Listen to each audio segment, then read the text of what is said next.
weeks, 6 seasons and a movie! Hello everyone, how's it going? Given that they finally announced the Community movie, I thought, hey, what if I gave my pitch to what I think the Community movie should be? Or at least what I would write it as, if I was Dan Harmon. And so yeah, this is what it is. I'm gonna give my pitch for the Community movie. Firstly, I'll talk about the plot and then the characters and their arcs. The plot is that Leonard died, given that the actor died, and I think paying respect to the actor would be really nice. And so, Leonard's funeral has the group all get together again at Greendale, and the Dean sets up a paintball match to honor Leonard's memory. I don't want to do another situation where they have to save Greendale, because I think it'd take away from all the work the characters put in seasons 5 and 6 to save Greendale. I also like the idea of a community movie with paintball because it gives plenty of time for different homages and for different pairings within the group to happen, so you can have interesting character dynamics and maintain the classic paintball homage theme, which also opens the way for some cool cameos by secondary characters like Hickey, Starburns, Garrett, Duncan, etc. So let's talk about the characters.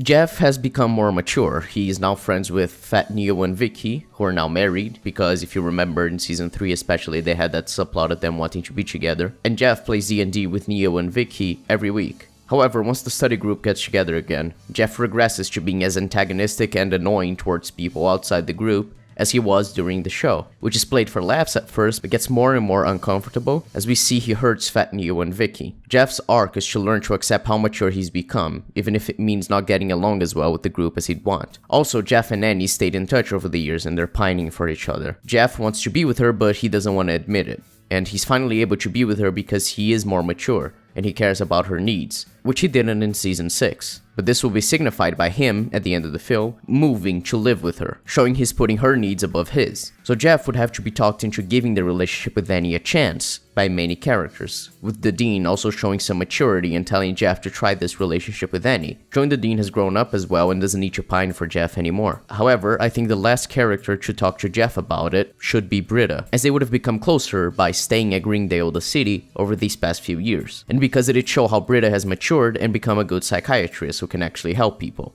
By the end, Jeff gets in a relationship with Annie and learns to accept his newfound maturity. Him ending up with Annie also works to imply he'd start a family with her, because he said he'd only have lived half a life if he died without raising a son. I could live 1,000,000 years, and I could spend every minute of it doing important things, but at the end of it all, I would have only lived half a life if I had not raised a son.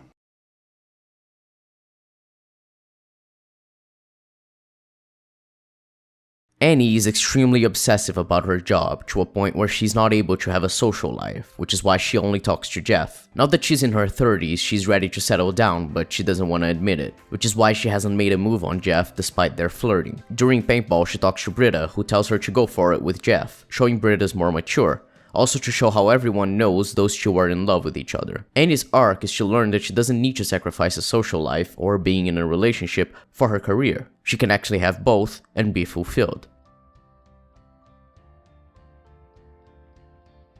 I want Britta to be a pretty decent psychiatrist, obviously having her degree already by now. I know the characters in the show like to make fun of her, but the point was never to show she's bad at everything. It was to show how much you can shit on her and still get the audience to like Britta. So the arc for her would be that, with the time that's passed, and her career as a psychiatrist doing well, she's become more mature and way less silly and confrontational. However, once she's back with the study group, she tries very hard to be the person she used to be, because she's scared they won't accept her mature side. Jeff picks up on it because they've become pretty close friends by staying at Greendale all this time, and he knows she's changed, but the rest of the group doesn't. With that, once Britta talks to Jeff about him wanting to be with Annie, Jeff talks to Britta about her acting weird, and tells her that she doesn't need to try to be someone else just to make the group like her, and that she's becoming more mature, and there's nothing wrong with that.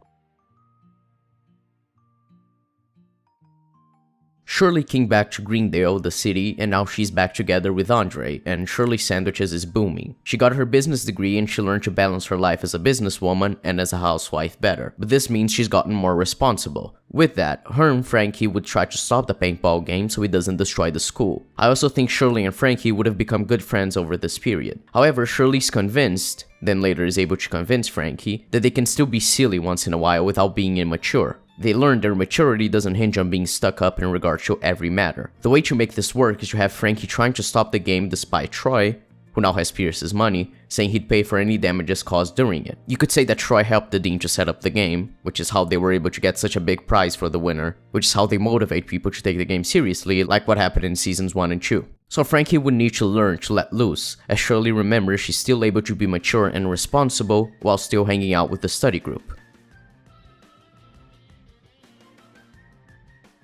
These two wouldn't have much to do, but I wanted to mention them because they are a big part of the show. I think the Dean would be now a slightly better Dean, but not that different from what we saw in the show. He'd just be a bit more mature in his friendship with Jeff. Chang, I think, shouldn't be as insane as he was in the show, given the time that's passed. I think the ideal thing for him is to be doing better. Maybe he became a legit actor, but he still lives in Greendale, the city, and is friends with the group. Not to say he's 100% toned down, but he just wouldn't be on the same level as he was during the show. As for Troy and Abed, this is the hardest bit to try to write, because these two characters' relationship is the heart of the show, I think. But we need to create conflict between them without undermining how the two characters' stories ended. Because I don't want Troy's story about being his own man to be undermined with them living together again. And I also don't want Abed to give up his dream to work in Hollywood for Troy, because it would undermine Abed learning to let go and move on in the finale. So for Troy, I think he would have come back from sailing across the world and be living at Greendale, the city. But now either be running a company or being on the Greendale school board, given the money he has. He'd be on good terms with the entire group, except for Abed, because when Troy came back, Abed was gone to LA, and they both tried texting for a while, but they were both seemingly drifting apart, not being able to talk to each other as well. For Abed, he thinks the group, because of Troy, are shutting him out, like they're locking him in a locker, like what he said in season 3 about what happens when people are fed up with him. However, Abed is actually the one who's putting Troy in a locker because of his resentment towards him. So, when the two meet again after all this time, they get along well, but with an underlying tension between them, given how they've grown apart. You can even have a moment early on where they both lean in to do their handshake, but they don't. At the end of the film, with only Abed and Troy left in the game, you can have a moment where they're both pointing guns at each other, and they finally talk about how they feel like the other abandoned them, which results in them realizing they're both at fault for not keeping in touch. And that makes Troy let Abed win, so he can take the prize money to help the production of his next film, showing Troy accepts Abed has moved on, but now their friendship is mended, which is paid off by them finally doing their handshake. So Troy promises he'll visit Abed more often, and Abed promises to come to Greendale to see the group every now and then. And then, I'd end the film with the group sitting in the study room and just reminiscing about the good times they had. Kinda like the finale of the show, but more hopeful than bittersweet, with each character having plenty of things to look forward to.